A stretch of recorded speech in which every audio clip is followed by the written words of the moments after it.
मुंबईतील वातावरणामध्ये सध्या मोठमोठे बदल पाहायला मिळतात। उष्ण आणि दमट वातावरणामुळे मुंबईकरांचे पुरते हाल झालेले आहेत। उष्णतेचा तडाखा सुद्धा वाढत चाललेला आहे। कोकण विभागातील पालघर, ठाणे, मुंबई आणि रायगड जिल्ह्यांसाठी उष्णतेचा येलो अलर्ट जारी करण्यात आला आहे। वाढत्या आर्द्रतेमुळे नागरिकांना उकाड्याचा मोठा त्रास जो आहे तो सहन करायला लागतो। मी सध्या मुंबईच्या मरीन ड्राईव्ह परिसरामध्ये आहे। या ठिकाणची सगळी दृश्य आपण पाहू शकता।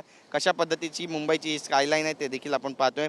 सर्वात महत्त्वाची बाब म्हणजे राज्यभर मान्सून सक्रिय होण्यासाठी आणखी 5 दिवस लागणार असल्याची माहिती हवामान विभागाकडून मिळते। गेल्या 5 दिवसांपासून महाराष्ट्रातील मान्सूनची प्रगती थांबलेली आहे आणि शेतकऱ्यांची चिंता वाढलेली आहे।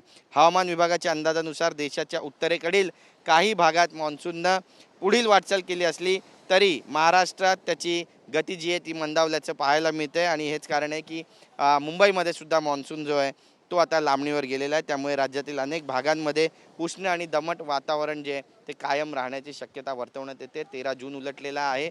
एरवी आपण पाहिलं की 6 जूनपर्यंत मुंबईमध्ये पावसाचं आगमन होतं, मात्र 13 जून उलटूनही मुंबईमध्ये पाऊस गायबच आहे। कॅमेरा पर्सन खंडूराजचं गिरीश गायकवाड, TV9 मराठी, मुंबई।